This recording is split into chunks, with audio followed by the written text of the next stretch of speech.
Welcome. I'm your host, Malcolm Gallagher, from our BizVision studios in the UK. You're watching the Leadership Matters show with Rocky Romanella on the BVTV network. Now, it's a very auspicious day because just seconds before Rocky came on screen for our interview, President Joe Biden took the oath, and we've got a brand new president in place in the USA. We've got an exciting time here in the UK with Brexit happening, and we're hoping that we're going to be moving forward together, UK and USA, in a whole new and exciting dimension. And continuing with that, there's always a first time for everything. And right now is my first time, because it's the first time I've ever had a guest back for a third time. My guest today is kindly returning for that unique third time, as I think he has so much to give you, so much that is valid for today's leaders, and he's so inspiring. So that's 3 reasons for a third visit. He's the author of the brilliant leadership book, Tighten the Lug Nuts, The Principles of Balanced Leadership. He's Rocky Romanella. Welcome, Rocky. Well, welcome. Hey, Malcolm, it's great to be on. I'm honored to be a three-peat, and I hope I don't let you down. That's for sure, because I'm honored to be here. There's not a chance of you ever letting anybody down. And I've got to tell you, you're my best dressed of all guests. You've got a tie on.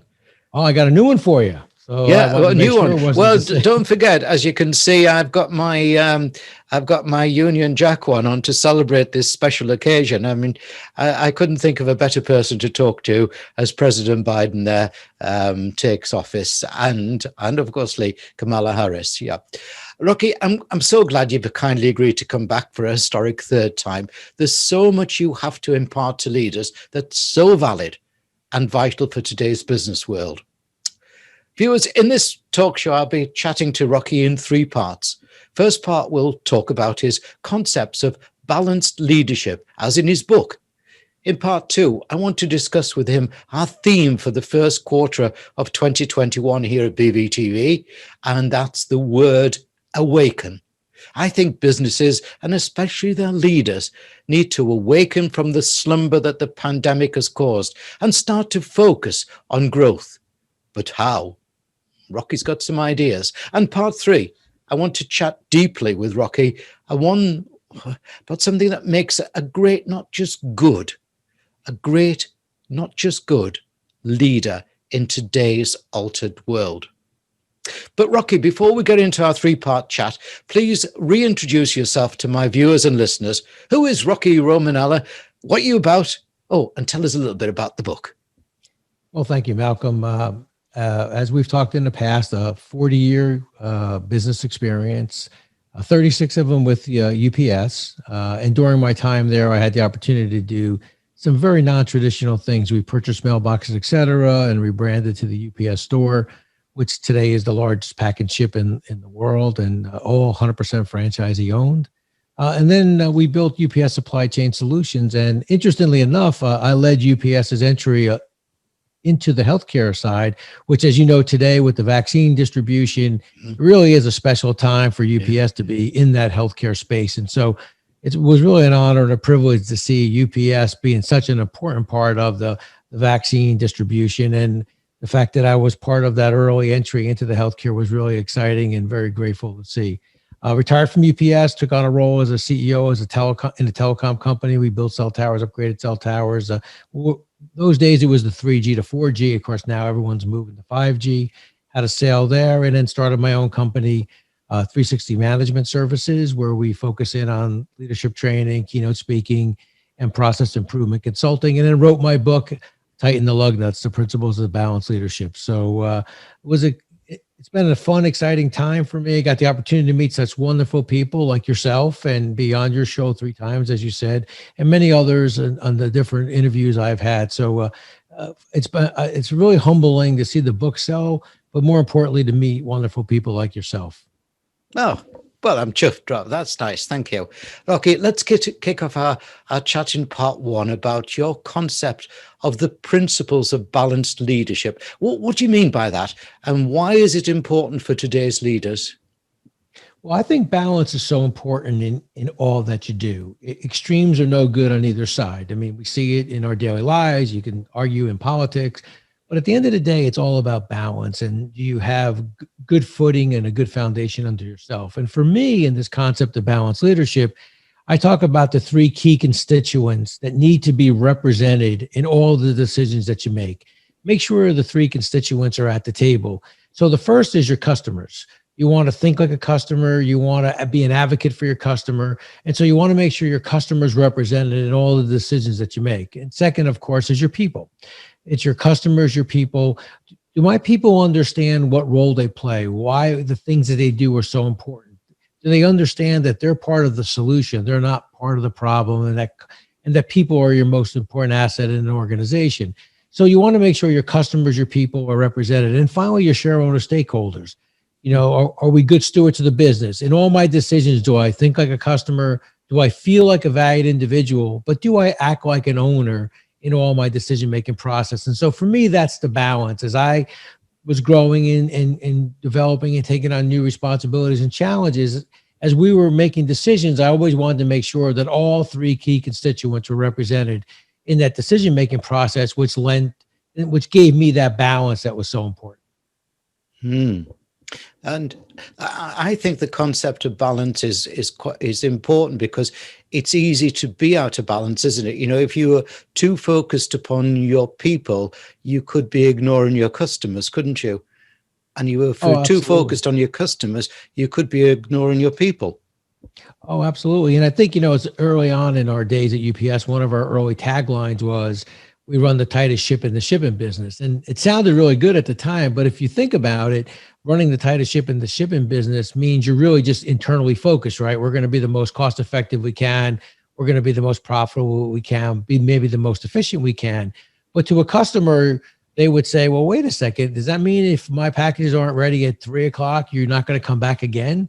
So I think that, to your point, if you're focused entirely on one of the three, you're going to be out of balance somewhere else. So I think that, to your point, it's important to be in balance. And I think that's what's so important. And if you think about it from a people point of view for a second, if you're that individual that's on extremes and you're going from one extreme to the other, this quarter, we're focusing on people. Next quarter, we're focusing on customers. You end up, your people become pinballs, right? Because your early adopters can't wait to adopt and be part of what you're trying to make happen. But then they're all over the place. They're adopted all over the place. There's people who sit on the fence and say, yeah, just take a minute. He's going to come up with a new idea tomorrow anyway. So just sit tight. And then you got a certain percentage of people are going to be like, we're not doing anything. We're just sitting here doing our job. So I think it's important for you to be in balance and not bounce side to side or swing left or right so much, because I think it's unsettling for not only your business, but for your people. Yeah. How did you find it at UPS? If you send a parcel somewhere, it's got to go through many, many hands and many, many processes and everything.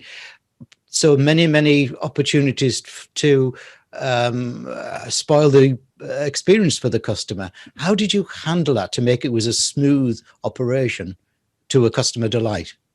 Well, I think you brought up the key word, process. You have to make sure that your processes are buttoned up, they're well articulated, and everyone knows what role and responsibility that they have to the process. Because if you think about it, if there's 5 steps along the process and each step makes one mistake, it's not just one mistake, it's 5 mistakes, right? Because each time along the way, there's a mistake. And so it gets compounded. So it's important for everybody to understand what their role and responsibility is. They know how important their part of the process is. And if everybody lives up to the best they can do in that process, then you end up with a really good process and a great result at the end of the process. So I think it's important to be able to define the process, articulate the process, and make sure everybody understands what role they play and how every role is important. Yeah, and do you think also in today's ever-changing world and that you need to keep reviewing that process? Because, I found many cases, oh, that's not the way we do it here. Something's been in place for years. Oh, absolutely. And I think by reviewing it or having conversations about it, what ends up happening is then your people start to give you better ideas, right? Because they do the process every day. Like, no one knows the process better than the individual who's doing the process every day. And if you can get them to like think about what we talked about, think like a customer, but feel like a valued individual. Valued individuals are more willing to give you new ideas and new thoughts, right? Because they're truly empowered. Truly empowered people discipline themselves. They take ownership for the things that they're doing. So empowered people are going to be the ones that raise their hand and say, hey, Malcolm, we've been doing it this way for all these years, but we could do it this way. And that's the best result. That's the best improvements that you'll make. Those are your best results come when your people are engaged. And of course, once they're engaged and they're giving you those good ideas, then that's when the process gets better, your efficiency gets better, and it ultimately leads to improvement in profitability and efficiency and those kinds of things. So if you think about it, just to wrap that up, Malcolm, profit is the applause that you get from your people and your customers. Profitability happens because you think like a customer, you feel your people feel like they're valued and they act like an owner. And that's the profitability is applause you get from your people and your customers.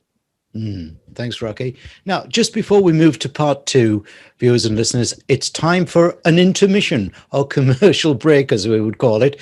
Here's a short video that Rocky has kindly made. What is one thing every great leader has in common? They challenge their people to not stop at the first right answer. Tighten the Lug Nuts is a leadership book that will teach you how to move past the first right answer with entertaining and detailed examples founded in real-world concepts and experiences. Accelerate towards your professional goals with Tighten the Lug Nuts, one of the best leadership books available. Rocky, it's time for part two. As I said in the introduction, our theme for the first quarter of 2021 here at BVTV is the word awaken. I think businesses need to awaken from the slumber that the pandemic and other issues has caused and start to go for growth. The question I often hear is, but how? What do I need to do? What's your thoughts here? Have leaders been slumbering? Well, I think, unfortunately, since this is so unique and so different from anything we've done before, I think there's that. I'm not sure what the right next thing to do is. And I don't want to jeopardize my people. I don't want to jeopardize the safety. I don't want to put myself or my customers or my people in harm's way. So some of it comes from that and that uncertainty. But it's clear now we've got to move through this, right? We have vaccines that are now being distributed. And at some point very soon, we'll start to get to the point where we really got to come out of this. And I think what's important is whether it's a new job you just received or a new responsibility or coming out of the pandemic, coming out of the, this new awakening, right? To me, I think the first step in all this process is you really need to sit down and build your 100-day plan. What am I going to do in that first 100 days? I think that's important for two reasons. One is once you put it down on paper, once you make those commitments to yourself and to your people, then there's an accountability piece that you hold yourself accountable to. And then the second piece is you get the opportunity then to check in with yourself each week. How am I doing on that 100-day plan? Hey, I'm in day 30. Have I achieved those benchmarks that I think were so important? That plan then becomes the blueprint. And I think the balanced leadership should be part of it. So in that plan, I want to make sure that all three key constituents. So maybe, for example, in the first 100 days, I'm going to visit my top 3 customers in each of my business units. And I'm going to go visit the 1 or 2 customers that churned out right before the pandemic. Why did they leave me? What were they unhappy about? And is that an opportunity for me to win back some business because I recognize that they left and I want them back again? So you make sure customers are represented. How about my people? Do they feel like the safety protocols are good? Do I go visit my largest operations and do I visit my smallest operations? I want them to see that I'm comfortable in our protocols, that I'm willing to go out and visit with them, wearing my mask, following the safety protocols, but more importantly, get out and see them. So I think that you want to make sure that there's balance in what you do, but you put these milestones, you put these mile markers each week that you sit down on a Friday afternoon. Okay, how did I do this week? Did I hit my customers? So I think that 100-day plan is a great way to start, not only post-pandemic in the awakening period, but in any time you get a new job or new responsibility, lay that 100-day plan out and challenge yourself to hit those targets. I love that 100-day plan. And by the way, I was listening to President Biden's 100-day plan, which is 100 million vaccinations, I believe. Yeah, in 100 days. Yes, yes. Yeah. Now, I've also, and excuse me, and I apologize for this, I've been trolling you because I've been listening, reading your blogs, and you have been talking firmly about the 100-day plan. If people want to catch up, what should they do? To go to your URL, which is on the site behind me. You can see, and I'll read it out for my listeners. It's 3, that's the number 3, 60, which is in the word 60, 360managementservices.com. Can they pick up that 100-day stuff from there? Yes. I mean, in my under the media section, there's newsletters, as you know, I've been talking about. But in the book itself, there's a whole chapter dedicated to the 100-day plan. And actually, there's an example of a 100-day plan that I personally used when I took over as CEO of Unitech. So if you wanted to go into tighten the lug nuts and then take a look at that chapter, the 100-day plan chapter, you can actually have a actual 100-day plan that I wrote for myself and used, and it could be a template for you as well. So it could be very helpful from that perspective as well. Yeah. Okay, great. And just for new viewers who haven't watched Rocky 1 and Rocky 2, now we're on Rocky 3. I just thought about that. That was quite clever, really. Go on. But I know, that was good. We're like sequels here. Just explain to them why we need to tighten our lug nuts and what are lug nuts. So on a vehicle, the lug nuts are the 4 or 5, depending on the size of the tire, that hold the wheel together. And when they're loose, they're important, obviously, but you can quickly tighten those lug nuts and move on. But you get distracted, other things come up. And so now you have loose lug nuts, and all of a sudden, wow, the wheel feels shaky. I got to stop everything and fix that lug nut. And God forbid you got into a bigger accident. So the principle is, don't allow important things, loose lug nuts, to become urgent when you don't tighten them, because you can only handle so many urgent things. So tighten the lug nuts, and you'll ensure a safe and happy ride. Excellent. Good thinking. Good thinking. Thanks, Rocky. Now for part 3. What makes a great, not just a good, a great leader? Do you have a checklist of attributes, or how should someone go about being a great leader? And what do you think one looks like? Well, first of all, there are many attributes. And in fact, if you do go to the website, I talk about some of the leadership competencies that are so important for leaders. But I think it starts with you as an individual clearly being able to answer 3 questions about yourself. The first is, who am I? The second question is, what do I stand for? But then the third is the most important one, which is, what won't I compromise? And that's what's so important for a leader. You have to understand, who am I? What do I stand for? And what are the things I won't compromise? Now, as you can imagine, Malcolm, 1 and 2 are pretty easy to articulate. 3 is the most important, because that's the one you'll get challenged on. That's the one when you say, hey, what's important to Rocky Romanella is being a thoughtful leader who treats their people with dignity and respect. Okay, well, if that's who I am, I'd rather walk away from business or step away from a promotion than violate that. But that takes a lot, and you've got to be able to articulate it. So I say what starts to separate great leaders from good leaders is the ability to truly understand who they are, what they stand for, and what are the things they won't compromise. And remember, you'll get challenged on number 3. I think the same happens in companies, right? I mean, companies can articulate who they are, what they stand for. We can think of companies that have gotten themselves in trouble over the years. I'm sure there is, posters in every cafeteria, who we are. I'm sure they had value, mission statements, what we stand for. But number 3 is what got them in trouble, right? We missed a business plan, so we kind of rounded up when we should have rounded down. Maybe we looked the other way from a safety concern. Those are the kinds of things that I think are so important. So that to me would be what starts to differentiate you from a good leader to a great leader, is this ability to really understand who you are, what you stand for, and what you won't compromise. Yeah. To me, integrity is everything. It's what I learned from my father, and it's what I'm trying to pass on to our children and everything. I think integrity is coming back round again. I think we lost it for a while, chasing the buck. But I think everything's coming back round, particularly on the aspects such as the conscious agenda, the planet, people, profits. Sure. Yep. Oh, I agree with you. And I think it's funny. My dad, rest his soul, was the same. I mean, he used to always say to me, it's what you do when no one's watching that counts. And I'd be like, Dad, you just kind of ruined it. No one's watching. That was kind of the good part of that whole process. And he used to always say to me, there's always two people watching, the man upstairs and the person looking in the mirror. And you've got to be able to look in the mirror and feel good about yourself and know that, look, it may not have been perfect. You may not have achieved everything you wanted to achieve, but you did it to the best of your ability and you did it the right way. And I think that's what's so important. One other piece on integrity, though, too, Malcolm. I think what's so important in today's world, too, with social media and with all of the technology, we were brought up that the obvious integrity is don't lie, don't cheat, those kinds of things. But I think there's also an integrity of your word. You send me an email, you ask me to do something, and I say to you, yeah, I'll take care of this, and I never do. Well, that's an integrity violation for me, but that's integrity of your word.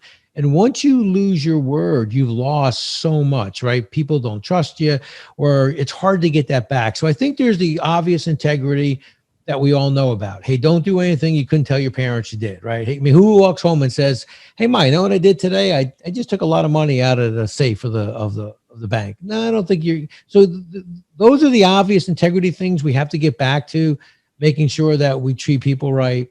But I also think there's an integrity of your word that is so important, especially with today's technology. Yeah, spot on. What a day today to have look forward to great leadership. I said at the start of this show that this was a first for me, a third visit from a guest, and on such an auspicious day. I'm so grateful that Rocky agreed to give us his time, but also grateful for you and I for his wisdom on leadership. Thanks, Rocky Romanella. Oh, Malcolm, thank you so much for having me on. God bless you and your family, and God bless the UK and United States of America on such a historic day. Nothing would be better than all of us getting along and understanding that we're all good people just trying to do the best job we can. We're on that same journey together. Thanks, Rocky. Thank you.